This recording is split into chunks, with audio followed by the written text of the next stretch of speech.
The sun had just begun its slow descent beyond the rolling ridges of the eastern highlands when the call came into the Central Wildlife Rescue Station. A faint, crackling voice on the emergency radio broke the evening stillness. "Come in, this is Station 5.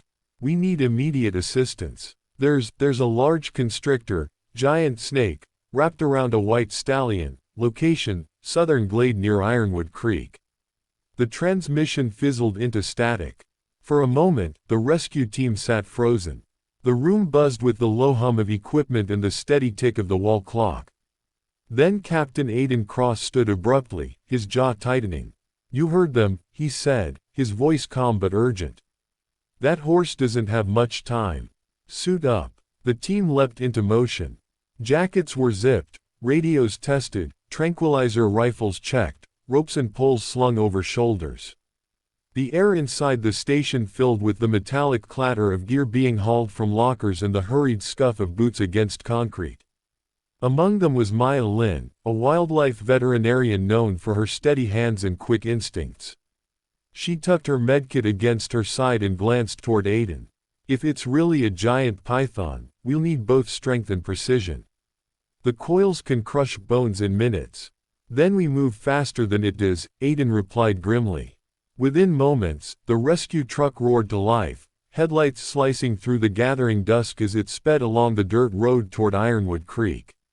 The team inside remained silent, each lost in thought, the urgency pressing down like a weight.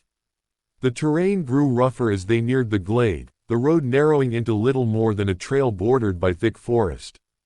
The cries of nightbirds echoed from the treetops, and the scent of damp earth filled the air.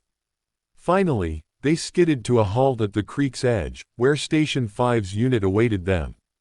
"Over here," a ranger shouted, waving frantically. His uniform was torn, his face pale. "We tried to intervene, but it's too big, too strong."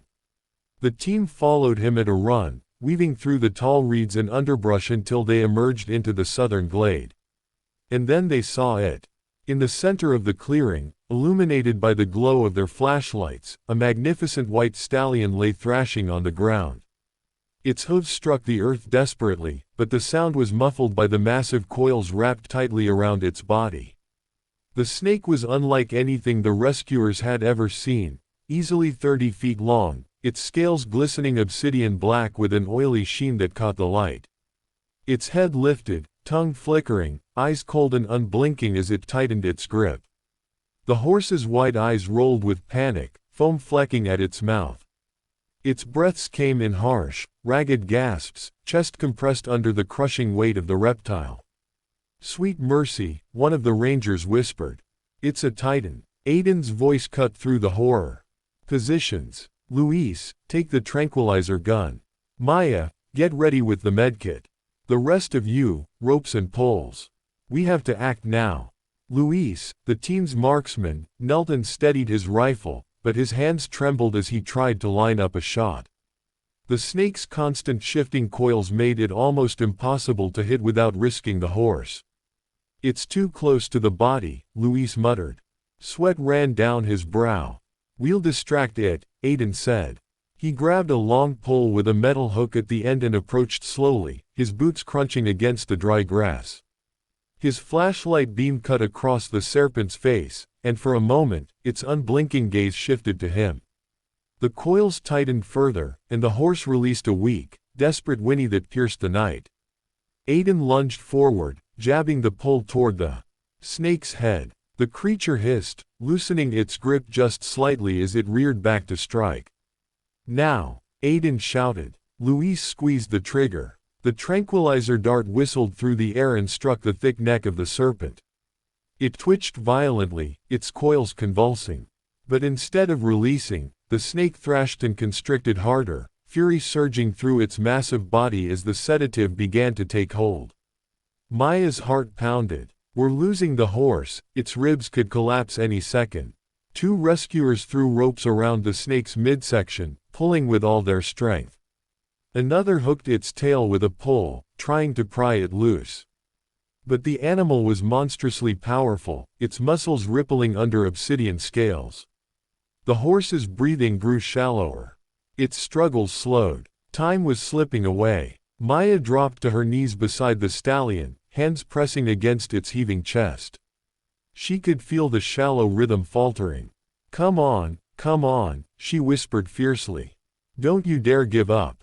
Aiden, straining against the pole, barked another order. Luis, second dart, now. Luis reloaded with trembling fingers, aimed again, and fired. The dart sank into the snake's shoulder. This time, the effect was quicker. The serpent writhed violently, thrashing across the clearing, uprooting grass and snapping small branches. Its grip weakened, and one coil slipped loose. Pull! Aiden shouted. The rescuers heaved in unison, dragging the snake's body away inch by inch. With a final convulsion, the massive creature loosened completely, and the stallion rolled free, gasping for breath. Maya sprang into action, hands flying as she checked for fractures and internal injuries. The horse lay trembling, its eyes wide, its sides heaving desperately, but it was alive. Ribs are bruised, maybe cracked, but it's breathing, Maya called. Relief flooded her voice. We've got a chance. The snake, half dazed by the tranquilizers, attempted one last sluggish strike, but Aiden slammed the pole down, pinning its head against the ground. The other rescuers secured it with ropes, looping them around its thick body until it could barely twitch. Its furious hissing echoed, then gradually faded as the sedative overcame its rage. The clearing fell into a tense silence, broken only by the horse's ragged breathing and the heavy panting of the rescuers. For a long moment, no one spoke. Then, slowly, the stallion lifted its head, nostrils flaring as though testing the air. Maya stroked its neck gently, whispering soft reassurances. The animal's trembling eased slightly beneath her touch. Aiden finally exhaled, lowering his pole. We did it, he murmured. Then louder, good work, team. Everyone's alive, that's what matters. The others nodded, exhaustion etched across their faces but relief shining in their eyes. Yet the night was far from over. The tranquilized serpent lay stretched across the glade, its sheer size daunting even in sleep. Rangers whispered uneasily, exchanging glances. What do we even do with something like that? One asked. It doesn't belong here. That's no ordinary snake. Aiden stared at the creature, his mind racing. It must have escaped from somewhere, or been released. Either way, it's a threat to the whole ecosystem. We'll have to transfer it to a secure facility. And the horse? Maya asked, still crouched by the stallion's side. We'll get it back to the station. Full medical care, observation for the night. After what it's been through, it deserves nothing less. The team worked through the night, fashioning a makeshift stretcher from thick canvas and poles to carry the injured horse. It was loaded carefully into the truck, while the tranquilized serpent, bound and muzzled, was hoisted onto a flatbed with chains and pulleys. As dawn broke over the horizon, painting the sky with streaks of rose and gold, the convoy rolled back toward the station. Birds sang in the trees, oblivious to the drama that had unfolded in the glade just hours before. At the station, the white stallion was placed in a padded recovery stall. Maya tended to it tirelessly, applying salves to its bruised ribs, checking for internal bleeding, and ensuring its breathing remained steady. She spoke to it softly, calling it by the name one of the rangers had mentioned, Solace. Solace, she murmured, stroking its mane. You're safe now. You'll run again. The serpent, meanwhile, was examined by herpetologist who arrived later that morning. Their faces grew pale as they studied its size and unusual markings. This isn't just a python, one said. It's something else, genetically altered, perhaps. It doesn't belong in these forests. Whoever put it here must be found. The words sent a chill through the team. But for now, the immediate victory remained clear. A brave rescue team had faced a nightmare in the dark woods and saved a noble creature from the deadly coils of a monster.